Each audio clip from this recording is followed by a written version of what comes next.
Good morning, class. Good morning, teacher. Please stand for the prayer. Angel, lead the prayer. In the name of the Father, the Son, the Holy Spirit. Amen. Sicilian prayer. O gentle Cecilia, sweet voice and melody of the heart of Jesus, we come to you to beg for your assistance. Pray for us, Cecilia. Teach us to sing the glories of God and also for the glory of God. Give us the voice to sing the Ave, as you did at the hour of your martyrdom. Pray for us who are here with a singing heart. Amen. Saint Cecilia, Pray for us. Saint John Baptist de la Salle, Pray for us. Jesus dwells in our hearts. Amen.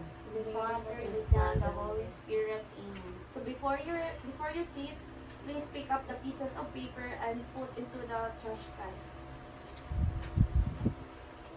You may take your seat. Who's absent for today? No one, teacher. Very good. I have a classroom rules to be followed. First, be on time.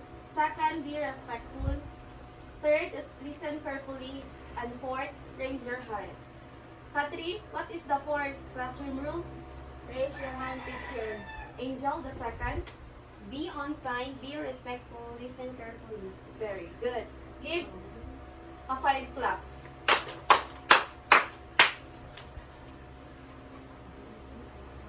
So before we proceed our discussion, let's have first the unlocking of difficulties. Please read. With the wind, the candle flickers through the window. What is the underline in the sentences? Flickers. A. A. Burn steadily. B. Shine irregularly. C. Move firmly. And from underline word, what do you think is the meaning of the word flickers? Let's see. Continuously, shine regularly, sparkle, move firmly,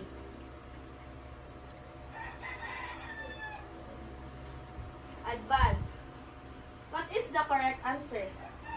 Angel, B. Teacher, shine irregularly. I'm very good. Please give Angel a fireworks clap. 1, 2, 3. 1, 2, 3. Wish, wish. Very good. 1, 2, 3. 1, 2, 3. Wish, wish. Very good. I have a video here to present. And if you know this video, please sing along.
about friendship.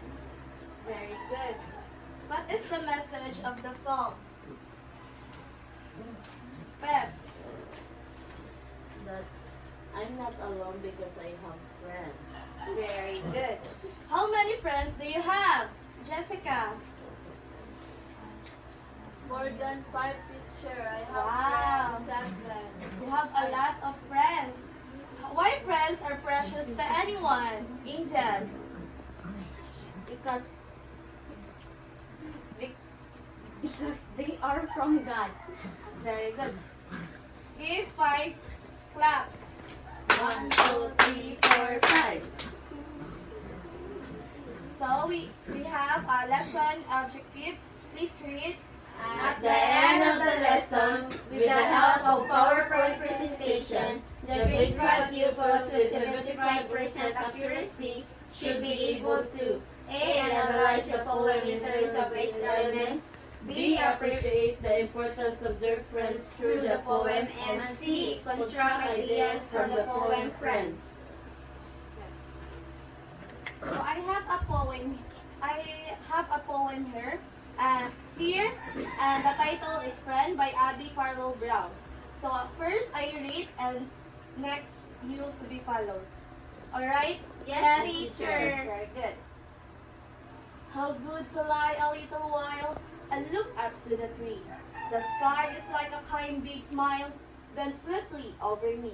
The sunshine flickers through the lace of leaves above my head, and kisses me upon the face like mother before bed. The wind to come stealing over the grass to whisper pretty things, and though I cannot see him pass, I feel his careful wings.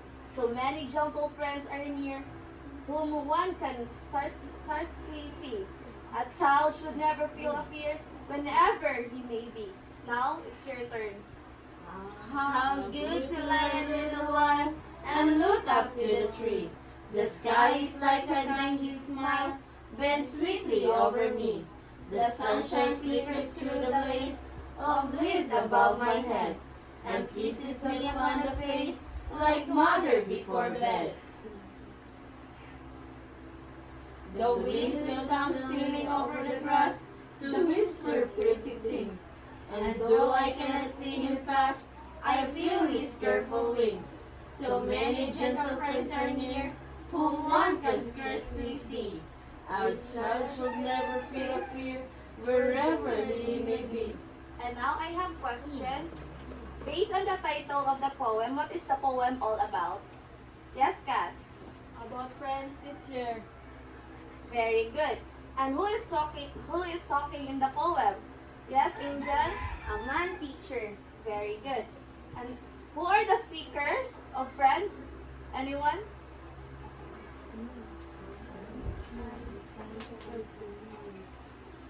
A sky teacher. Angel? Sky, sunshine, and green, teacher. Very good. Give yourself in a fireworks clap.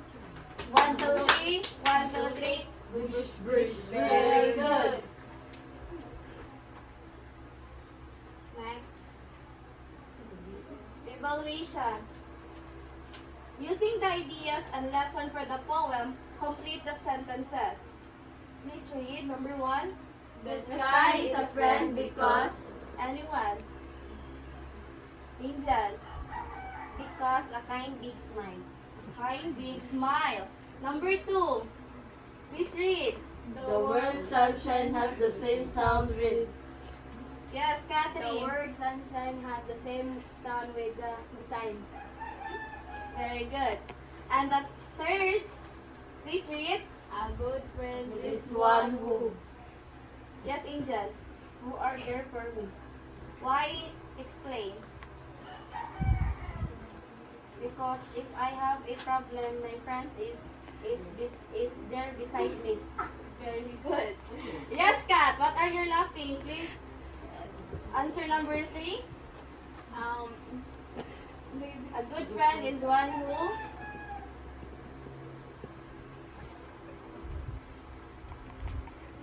Please stand up.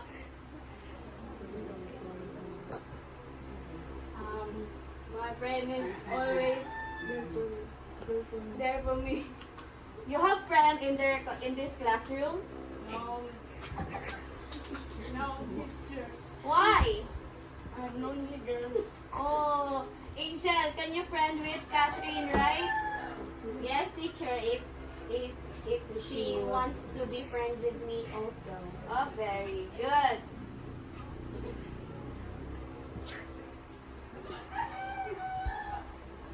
So, please get your assignment notebook and write this assignment.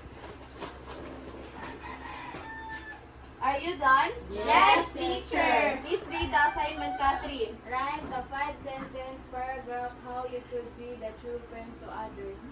Very good. Please pass this next week. And now, please stand for the closing prayer. Fab, please lead the prayer. Father, the Son, and the Holy Spirit.